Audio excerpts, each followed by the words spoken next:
welcome. Need another packet?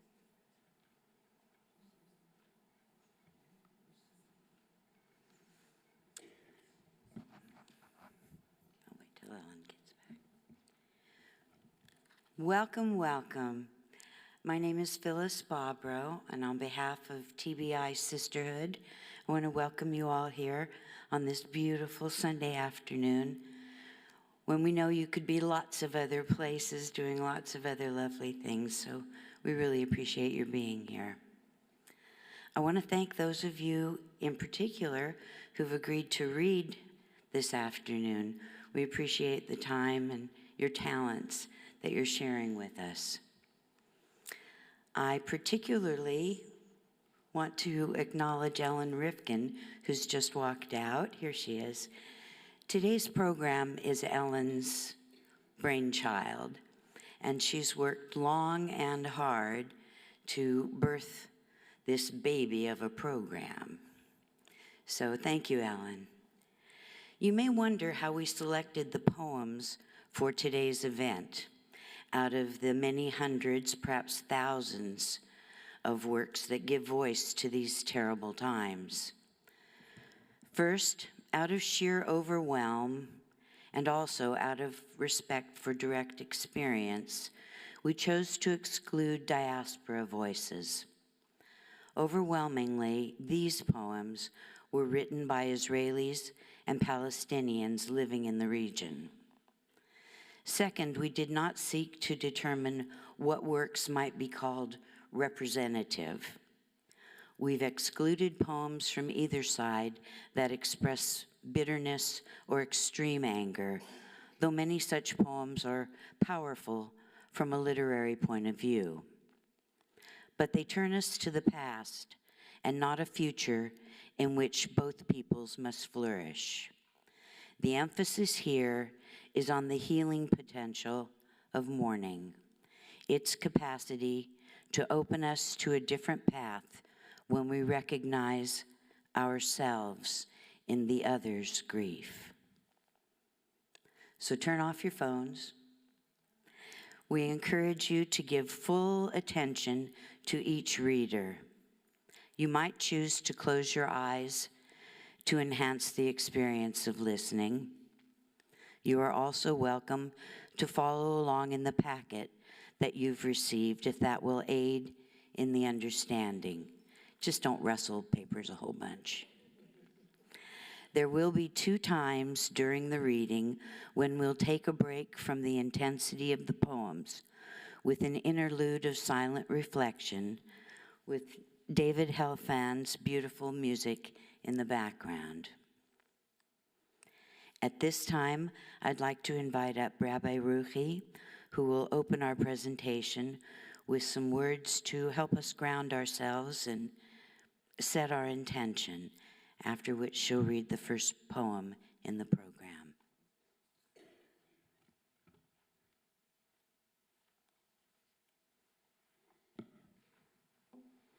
Thank you, Phyllis, and thank you, Ellen. Thank you, David. Thank you, John, for streaming, and thank you all for being here. A broken heart is a very uncomfortable thing to hold in our chests. And it takes practice to keep the heart open.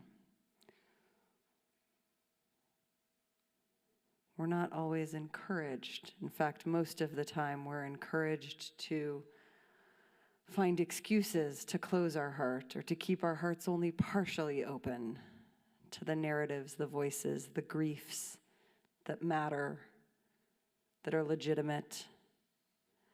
And so I so appreciate the exercise in radical empathy that the selection of these poems we'll be reading and hearing today invites us into. As one of the poems that we'll be hearing says, nobody dies from opening their heart. It can hurt so much, and I hope that as we sit here, we will all feel moments of acute discomfort, perhaps probably at different times from each other, and that we'll breathe through those moments together, remembering that nobody dies from opening their hearts. And that in fact, as the Kutzker Rebbe says, that's where God comes in. Only once we open our hearts, only once we let our hearts break open. So in that same spirit, I want to offer you the first poem by Yehuda Amichai, former poet laureate of the state of Israel. I'll read it in English first, and then so that we can really feel the cadence and the music of the Hebrew, I'll read it in Hebrew as well. From the place where we are right, flowers will never grow in the spring. The place where we are right is hard and trampled like a yard. But doubts and loves dig up the world like a mole, a plow, and a whisper will be heard in the place where the ruined house once stood. Min hamakom shebo anu tzodkim, lo yitzmechu le'olam prachim be'aviv. המקום שבו אנו צודקים הוא רמוס וקשה כמו חצר.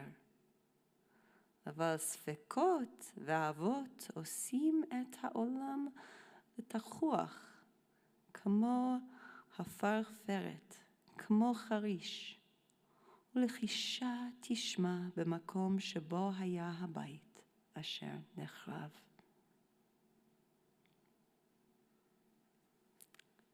Thank you. It's an honor to be part of this. Our next reader is Danielle Richard.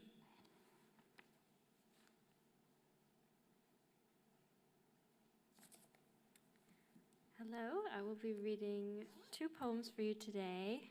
I will be reading one poem in Arabic, and as well as in English, and one poem from an Israeli writer in English. But I have to pull up the Arabic first. Okay, this is called What is Home by Musab Abu Toha. What is home? It is the shade of trees on my way to school before they were uprooted. It is my grandparents' black and white wedding photo before the walls crumbled. It is my uncle's prayer rug where dozens of ants slept on wintry nights before it was looted and put in a museum. It is the oven my mother used to bake bread and roast chicken before a bomb reduced our house to ashes. It is the cafe where I watched football matches and played My Child Stops Me. Can a four-letter word hold all of this? In Arabic, this poem is called Al-Watan.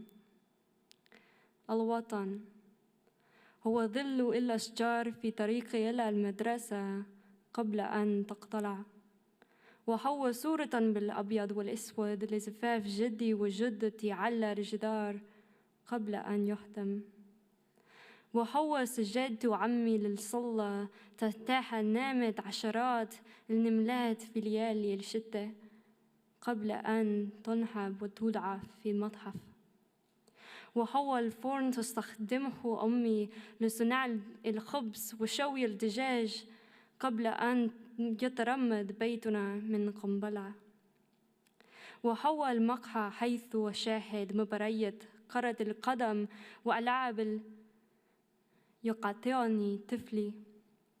هل يمكن لكلمة من 4 حروف أن تتسع لقول هذا؟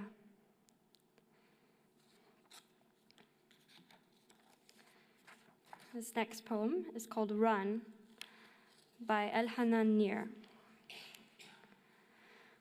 The Torah, the scrolls, the prayer, the words, the novel, the poems, everything.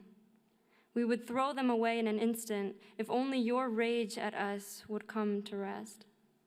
Everything to the fire, everything right now, the wedding albums, grandma's china plates trimmed with silver, the simple drawings of houses from Dina's kindergarten, all with red roofs and no floors. We have no time left. They are coming. We can hear them loud. They've breached everything, the fences, the wall, the towers. They've desecrated the oil. Tell us when you are coming. Quickly, be stronger. Everything is already up in smoke. Look, we are here. We have nowhere else to run. Thank you. Our next reader is Marcia Andrews.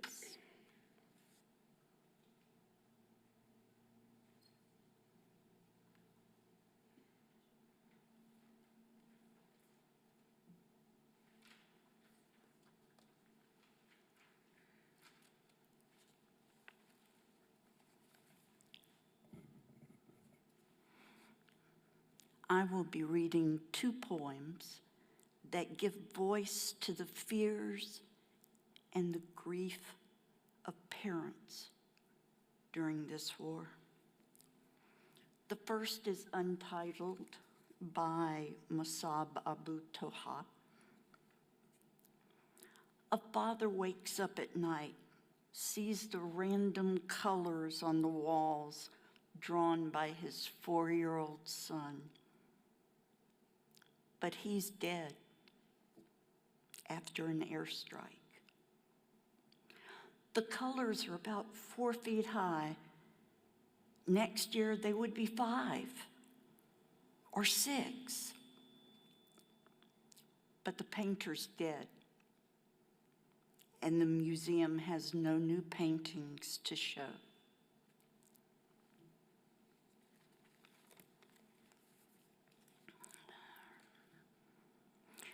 Israeli mother and musician Kael Kidar wrote this next poem. I enter your room in the dark to see that you're in bed. For a long time, you've been taller than I am, but I still watch over your sleep. You arrived for an after, short leave. Your laundry smells of machine oil and fear. Your job is to fix cannons, but to me, you still look like a little girl. And how will I know if you're sad or lonely while you sleep? Perhaps I will touch you softly, as I did after you were born, to check if you're breathing. Then you can go back to sleep. I am locking the door to keep Sunday away from you. Our next reader will be Sabina Stark.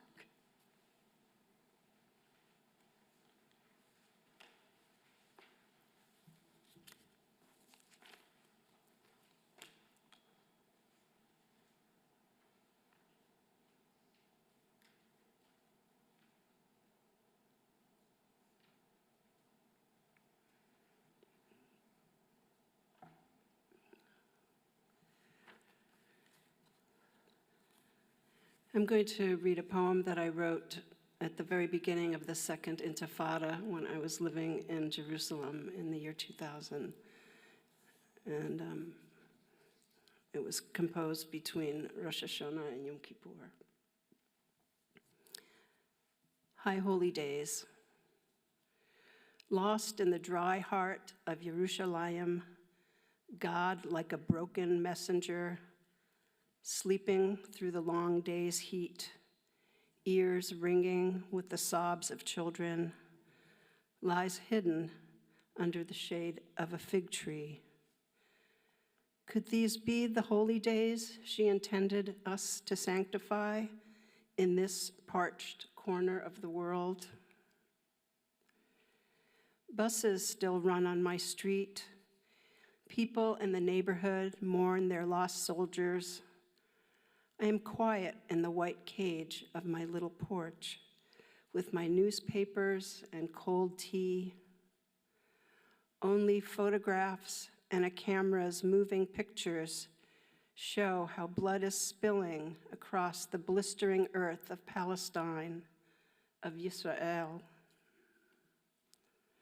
A shofar wails again and again from an apartment across the road. My ears ache with weariness. I hear the holy days unfolding to the sound of gunfire crackling toward the young bodies of El Fam and Nablus. Wives and mothers are crying, shrieking with rage, beaten and still swearing for the lives of their boys, whose flesh was torn and shattered by rubber bullets. Last night, Avinu Malkeinu lifted from the throats of the observant, while well-armed soldiers aimed their guns at a terrified child near Netzarim instead of at the snipers behind him. Armies of children throw their bodies, their stones, their souls at machine guns, at missiles dropping from the sky. Death to the Jews echoed from the west, a fragile ancient alliance ripped apart as windows of stores were broken in Yafo. And on a side road in the north, God is great rang out at the point-blank murder of a young father, bringing his old car to be fixed. The main artery to ancient Akko and mysterious Sfat is closed. I watched young soldiers bearing kippahs supplicate to the Almighty in our pretty wood-paneled shul, while bullets seared the bodies of their brothers guarding Joseph's tomb. Our mother Rachel wept as her resting place was stoned. Yom Kippur looms ahead. Outrage and desolation burns into the streets, pelted into the eyes of the world. Names of God hurled like fire, like death. The prayers of Yerushalayim from all corners of the world slip like water through a sieve onto the torn hopes of mothers and fathers. Their fingers despaired of their music, their voices joined, lamenting life, blessing the eternal. I am quiet on my little porch, wondering if the Holy One is broken under the leaves of the tree below my balcony, wondering if she expects me to call out her attributes, to fast and wear white, or to rip and rend my clothes.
The next poem, O Rascal Children of Gaza, was written by Khaled Juma, who's a Palestinian poet and playwright who was raised in Al-Shabura Palestinian refugee camp in the Gaza Strip. This was written in August of 2014. O rascal children of Gaza, you who constantly disturbed me with your screams under my window, you who filled every morning with rush and chaos, you who broke my vase and stole the lonely flower on my balcony. Come back and scream as you want and break all the vases. Steal all the flowers. Come back. Just come back. Chava Venin will be the next reader.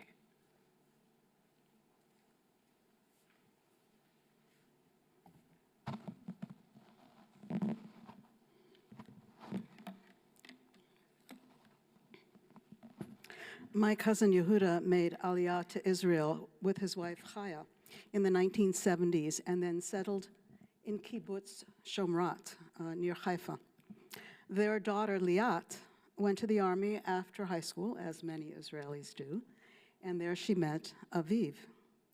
Liat and Aviv traveled around the world after the army stint, as many young Israelis do, and they got married and decided to settle in kibbutz near Oz, a community Aviv's parents had helped start in 1956.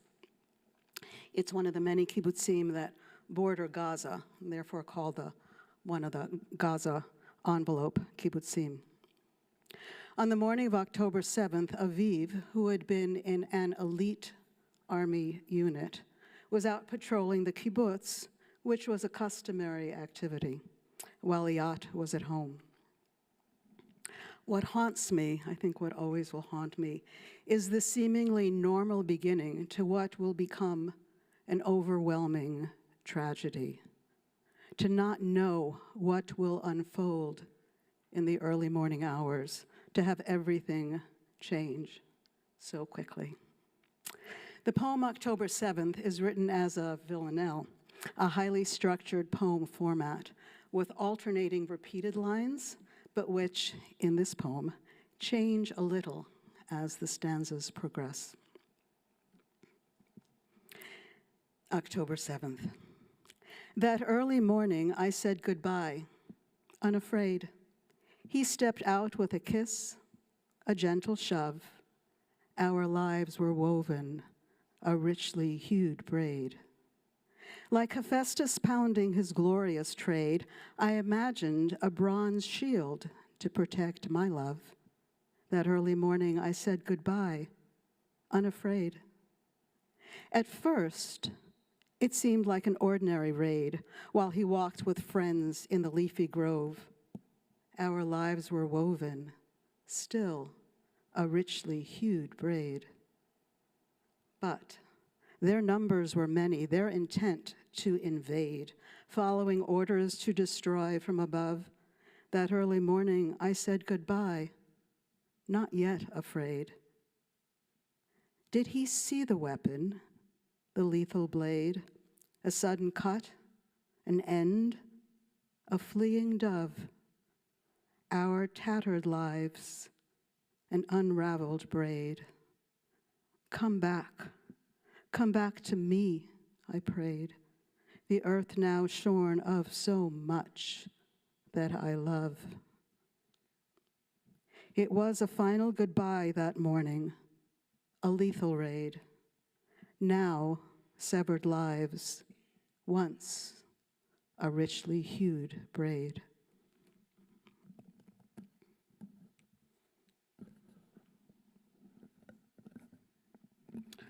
My cousin Liat was taken as a hostage, as many of you know, on October 7th. She was one of the fortunate ones. She was released on the second to last day of the hostage exchange at the end of November. The day after her release, we were notified that Aviv, who we thought had been a hostage, was in fact shot and killed that morning, and his body was taken to Gaza, where it still is. Liat has returned to teaching her profession, and her 3 young adult children, 2 who were actually on the kibbutz that morning, are safe. And for that, we are very thankful. The next reader is Monique Balbuena.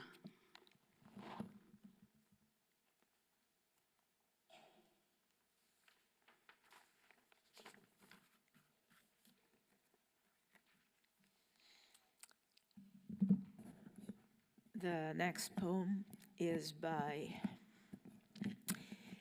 Olivia Elias. She was born in Haifa in 1944 and is a poet of the Palestinian diaspora.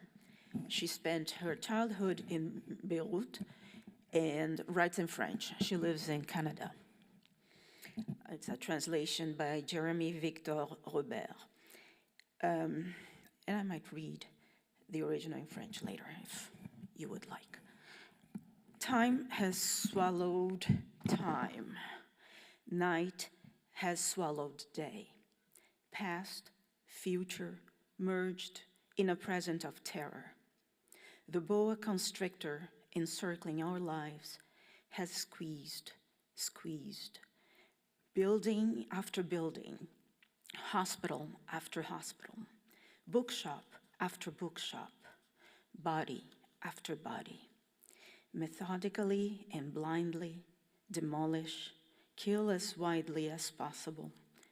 Let the distressed birds fly away, not wanting to know anything of this human world. Somewhere, a little girl cries, and asks, if we collected all the tears, would it wash away the soot, resurrect the dead? Would the birds come back? And in French. Jour 87, le temps a avalé le temps, 12 janvier. Le temps a avalé le temps, la nuit a avalé le jour, passé, futur, confondus dans un présent de terreur.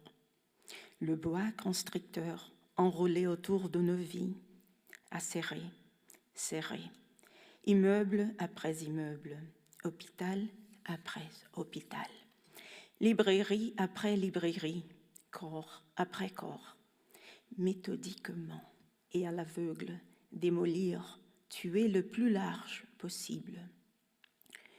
Que les oiseaux épouvantés s'enfuient, ne voulant plus rien savoir de ce monde humain. Quelque part, une petite fille pleure et demande. Si l'on recueillait tous les pleurs, est-ce que cela lèverait la suie, ressusciterait les morts? Les oiseaux reviendront-ils?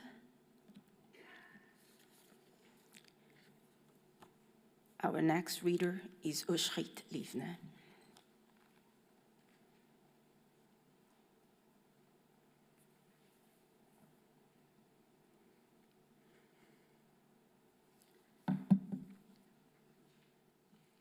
A good day.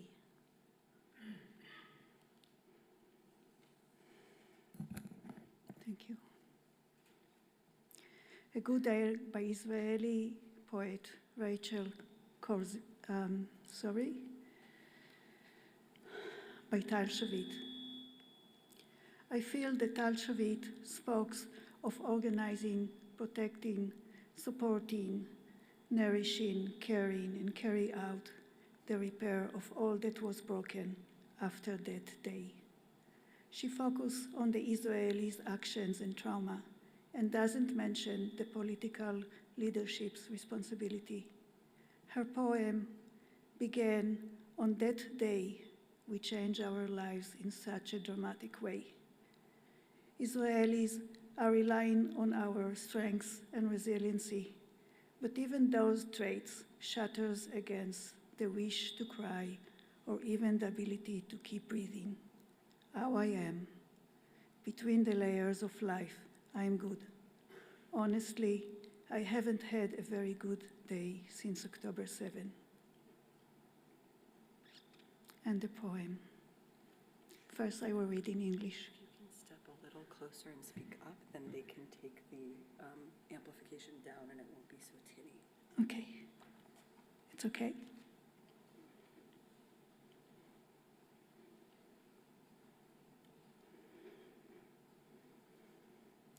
Okay. Actually, Tal wrote a poem from Switzerland when she left Israel a few days before October 7, and she reacted on the organization of the civics rights, on the civics people for their action. I want to manage all the war rooms, mobilize all the supplies chains. I want to take care of all the children, of all the single mothers and those who are gone. I want to turn myself into protective vests for all the fighters, become iron domes over the heads of all the girls, each and every one, to sustain all the families, the evacuated, the broken, the crushed. I return those who were taken, to bring back all that is gone.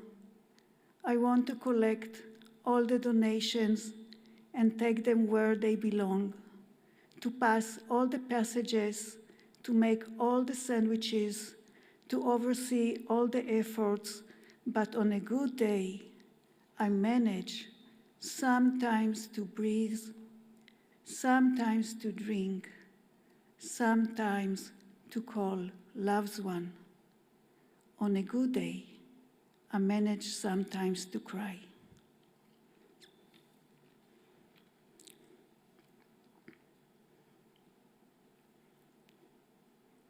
In Hebrew, אני רוצה לנהל את כל החמ"לים, לשנע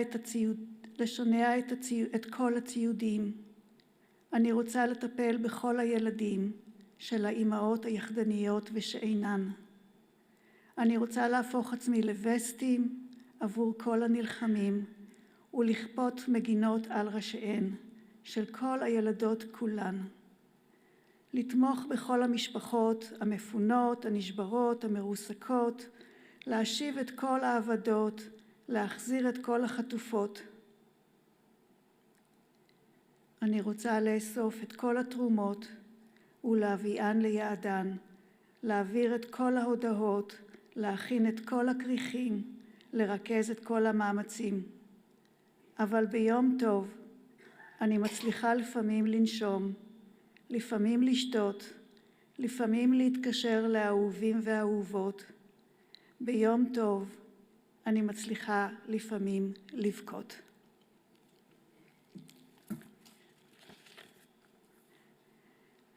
I invited my next reader is Judith Haskin.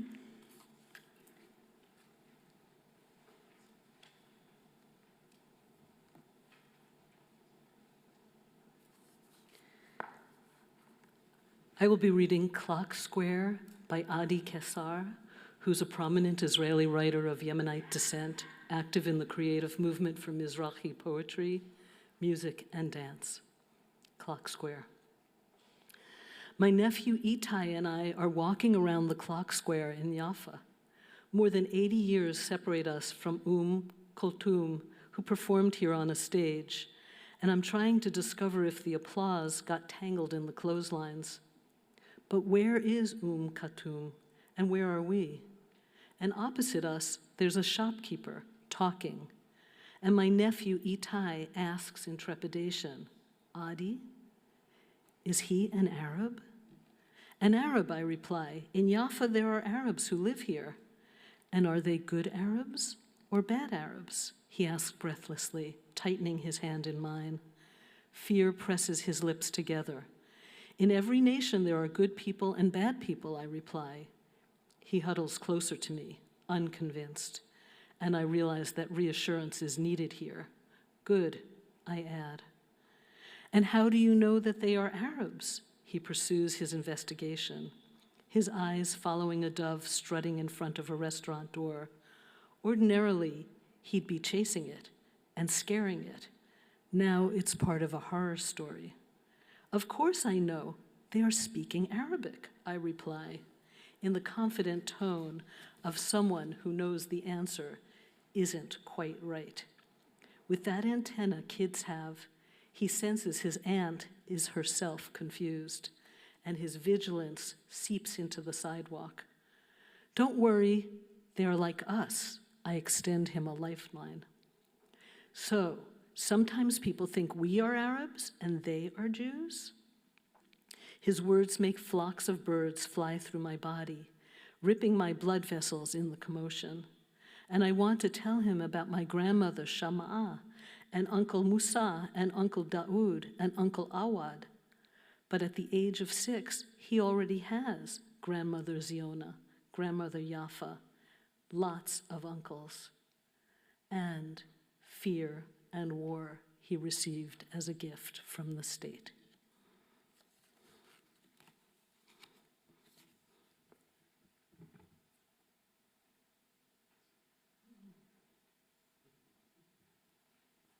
Our next reader is Vivian Friendly.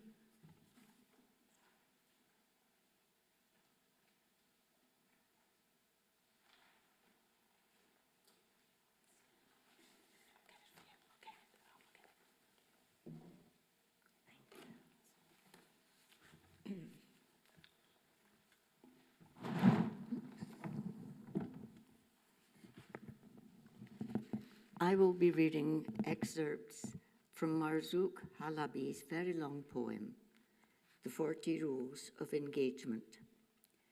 It was first published in 2021 on a prominent Israeli Arab website and soon picked up by Haaretz for publication in Hebrew. It immediately became widely discussed and debated, and has also been published in English by the Forward. For your clarification,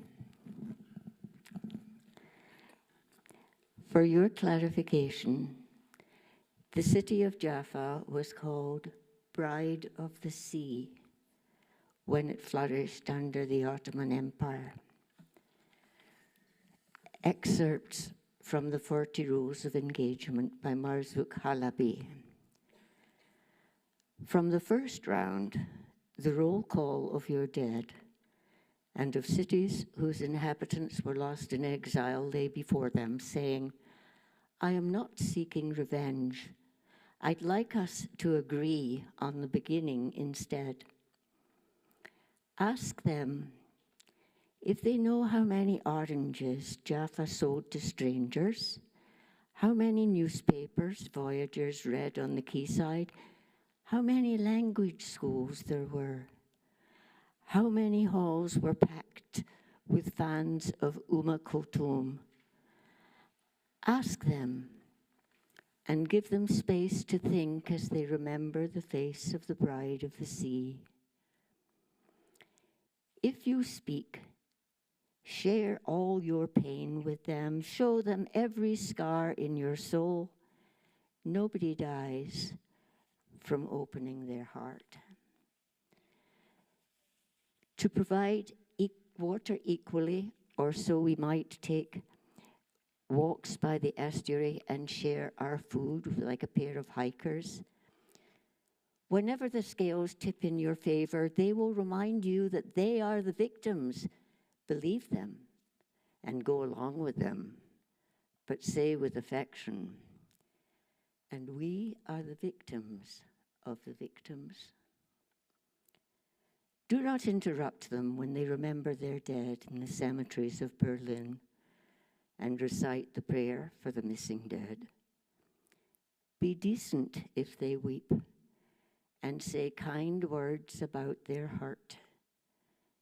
If they pray, have high hopes for the moment they encounter God, for you too need moments of hope. Say, we will be fair. We will agree with you over everything that happened overseas and the question it posed, but we will disagree with you to the core over your history with us and hold you to account.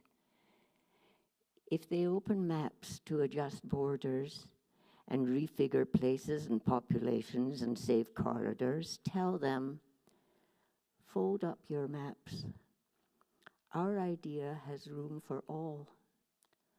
What's to stop the country having 2 languages, 2 names, 2 colors and 2 plats, but sign up to 1 law for all? Maybe you can't get back an orange grove paved in concrete, but bargain with them over the books they confiscated so that life can continue. The broader the vision, the more ways out of the confines of the moment. History must remain free to include a 3rd narrative.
Taha Muhammad Ali, a Palestinian poet and short story writer, grew up in Seforia, a small village in the Galil. During the Arab-Israeli War in 1948, he and his family fled to Lebanon because their village was under heavy bombardment.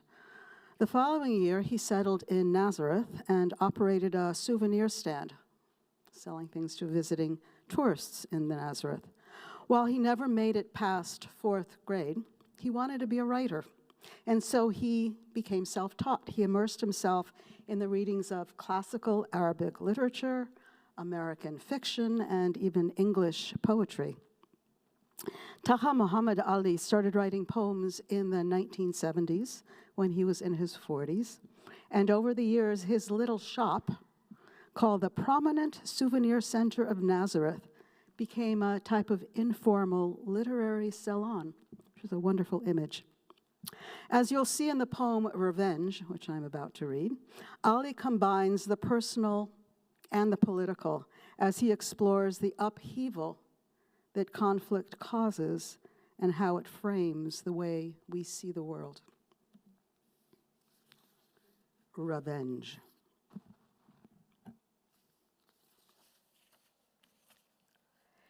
At times, I wish I could meet in a duel the man who killed my father and raised our home, expelling me into a narrow country. And if he killed me, I'd rest at last. And if I were ready, I would take my revenge.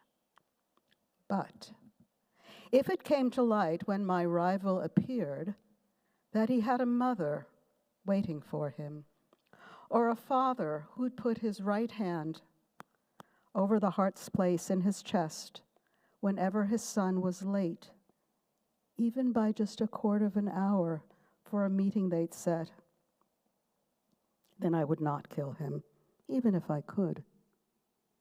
Likewise, I would not murder him if it were soon made clear that he had a brother or sisters who loved him and constantly longed to see him, or if he had a wife to greet him and children who couldn't bear his absence and to whom his gifts would thrill, or if he had friends or companions, neighbors he knew, or allies from prison or a hospital room, or classmates from school asking about him and sending him regards.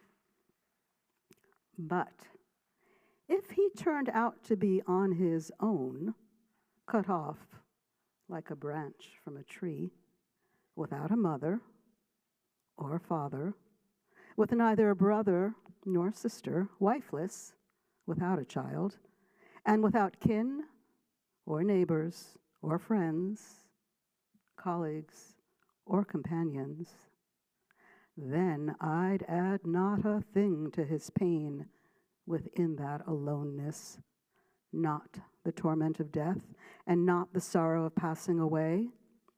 Instead, I'd be content to ignore him when I passed him by on the street, as I convinced myself that paying him no attention in itself was a kind of revenge. I want to thank my cousin Joey Bainan, for first sharing this poem and this poet with me. Although we hold different political views about Israel, this poem serves as a type of connection, an important bridge. The next reader is Ellen Rufkin.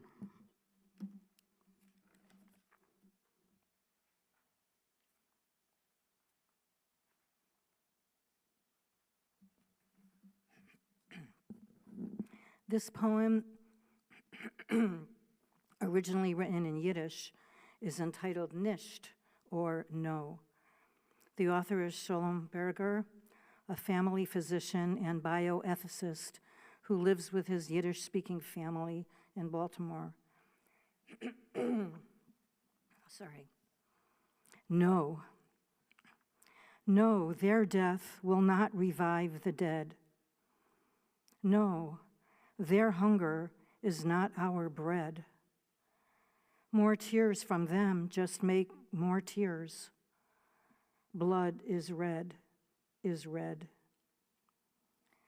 The beheaded child, the floating skull, the child under rubble, lived hardly at all. Snuffed breath of Jew and Gentile will not blow anyone's grief away, no. I sit and write, one letter at a time. Despair is nothing. Live, maybe, or die. No, their destruction has not built one shred. Dead is dead. Nicht.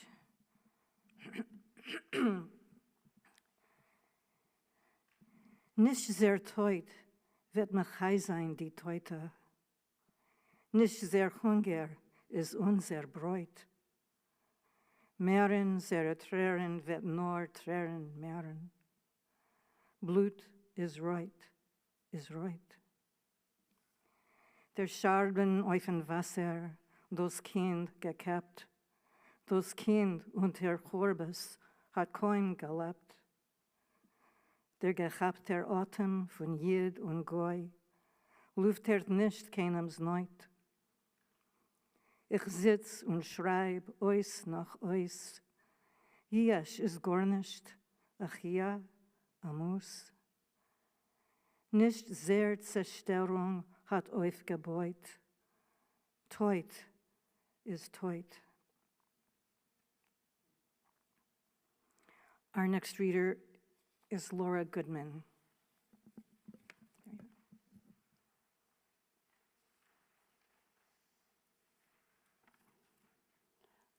One Tiny Seed by Rachel Goldberg, mother of hostage Hirsch Goldberg Pollen.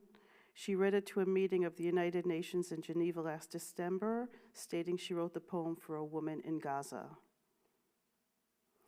There is a lullaby that says your mother will cry 1,000 tears before you grow to be a man. I have cried 1,000,000 tears in the last 67 days. We all have. And I know that way over there, there's another woman who looks just like me because we are all so very similar, and she has also been crying. All those tears, a sea of tears, they all taste the same. Can we take them up, gather them up, remove the salt, and pour them over our desert of despair, and plant one tiny seed, a seed wrapped in fear, trauma, pain, war, and hope, and see what grows? Could it be that this woman, so very like me, that she and I could be sitting together in 50 years, laughing without teeth, because we have drunk so much sweet tea together, and now we are so very old, and our faces are creased like worn-out brown paper bags, and our sons have their own grandchildren, and our sons have long lives, one of them without an arm. But who needs 2 arms anyway? Is it all a dream? Our next reader will be Monique Balbuena.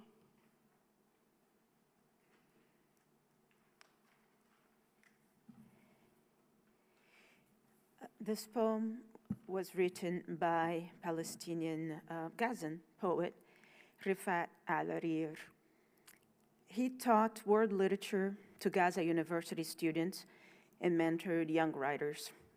In an interview to the BBC, he defended October 7th, claiming it to be both legitimate and moral. He wrote this poem in 2011 and posted it on Twitter last November during the current war. He was killed by an airstrike a month later. The poem then went viral.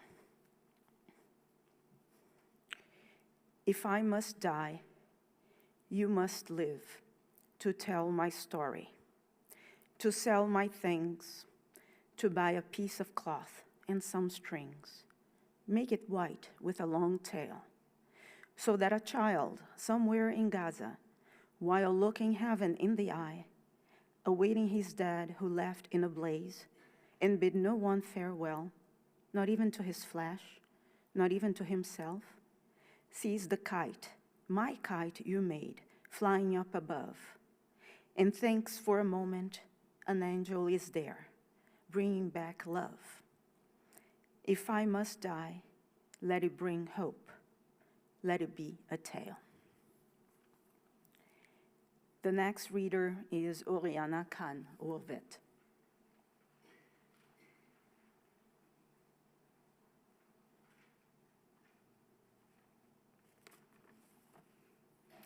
Thanks to Shaul Cohen for suggesting this poem. May I rest in peace for our event today. The poet is Yehuda Amichai, whose work Rabbi Ruchi opened at the beginning of our gathering. May I rest in peace. I, who am still living, say, may I have peace in the rest of my life. I want peace right now while I'm still alive. I don't want to wait like that pious man who wished for one leg on the golden chair of paradise. I want a four-legged chair right here, oh plain wooden chair. I want the rest of my peace now. I have lived out my life in wars of every kind, battles without and within, close combat, face to face, the face always my own, my lover face, my enemy face. Wars with the old weapons, sticks and stones, blunt axe, words, dull ripping knife, love and hate, and wars with newfangled weapons, machine gun, missile, words, landmines exploding, love and hate. I don't want to fulfill my parents' prophecy that life is war. I want peace with all my body and all my soul.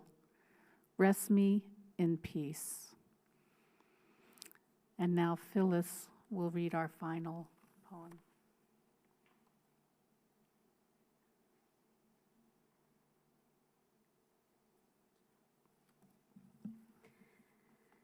This poem is entitled A Rose Shoulders Up by Mossab Abu Toha.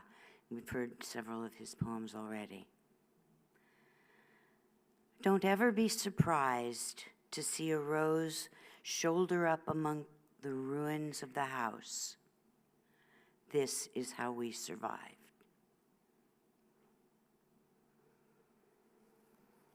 Thank you all for sharing this space with us. David, for helping to create the wonderful ambiance. We have a second packet with additional sort of bibliography, extra information if you want to know more about these authors and do some research. So that's available.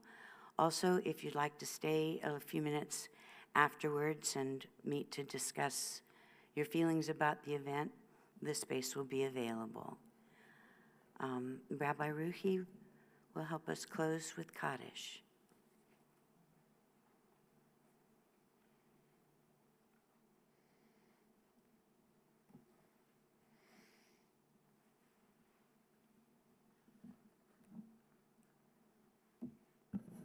I invite you to stand if you would like to count yourself a mourner.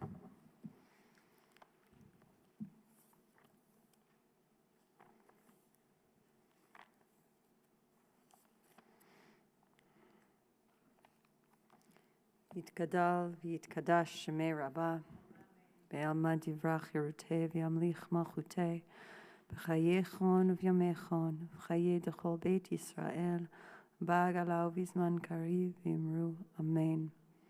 יהי שמי רבה מבורך לעולם ולעלמי עלמיה. יתברך וישתבח ויתפאר ויתרומם ויתנשא ויתהדר ויתעלה ויתהלל שמי דקודשה בריחו. לעילה מן כל ברכתה ושירתה, תושבחתה ונחמתה, דאמירן בעלמה ואמרו אמן. יהי שלמה רבה מן שמיה, וחיים עלינו ועל כל ישראל ואמרו אמן. עושה שלום במרומיו, hu yaseh shalom aleinu, ve'al kol Yisrael, ve'al kol yoshvei tevel, ve'imru. Amen.